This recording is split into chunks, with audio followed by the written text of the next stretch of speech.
Hey guys, GameBoy30 here once again with a quick video. This video might not apply to a lot of people, but I still want to try to help. This is how to access the memory and hard drive and solid state drive of a Voodoo Envy 133. This is also known as a HP Envy 133 because this was when HP was bought out Voodoo, I mean. Regulatory model, it says, is CLGYA-0803. I'm not sure if that means anything in HP part numbers, but it's worth looking up. So yeah, I've already done most of the disassembly on this unit to make this video quicker. First up, what we're going to do, flip it over, have the battery removed, and there's a piece of adhesive paper here. You undo that and undo the tabs to be able to take out the keyboard. That's what these wires are. Then you're going to want to take out all the screws here. Looks like they used an Allen key. And then you're going to need to take off the rubber feet to access 4 small Phillips screws. Now thankfully the feet did not get damaged at all, and if they do, they're just a square, so it's not too hard to replace. But yeah, they didn't get any damage from using a small screwdriver like this. Flipping it over. Like I said, I've already done a lot of the disassembly here. Getting the keyboard out, there's a clip here, here, and here. Undo them with a razor blade or something. Then you should be able to lift the keyboard up. Now the keyboard is held on with very strong adhesive. It might feel like you're going to break it, but trust me, it is fine.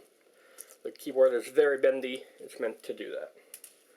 And that leaves us with this. Now don't worry about there being no screen. You don't need to take off the screen to get to the hard drive and memory. This computer just didn't come with the screen. After you get all the screws on the bottom undone, there's a couple of screws right here that just hold the palm rest down. Now you might also see more screws here. Do not unscrew them. Those are for the battery latches. You don't want to waste your time trying to put that back together. But once you've got everything done, you might need a little bit of force, but eventually you'll find that the palm rest just lifts up.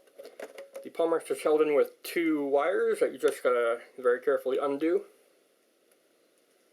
And now we are ready to access the motherboard.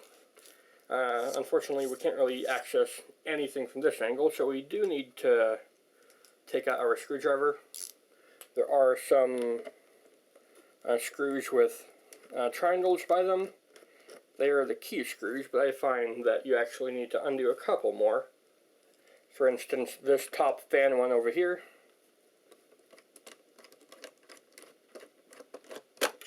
There we go.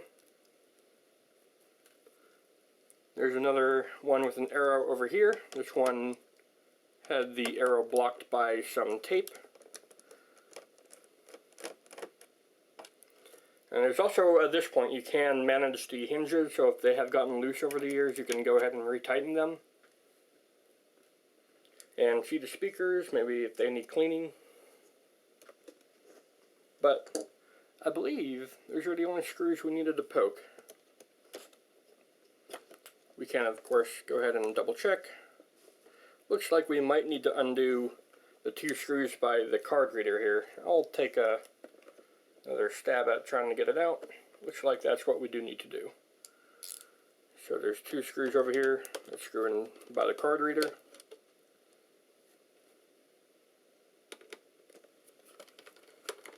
Take them out.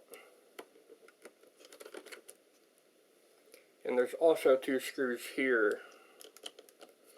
Not sure if these are required, but yeah, you know, it couldn't hurt.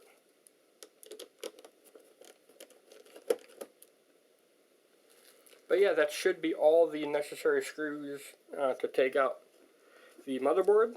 Next, there are 2 cables here. One's for the hard drive and one is for something else. They just come right off. This one's got a little bit of tape over it, but it's just got a little tab, plastic tab. You give it a tug and it comes off. This must be for the hard drive.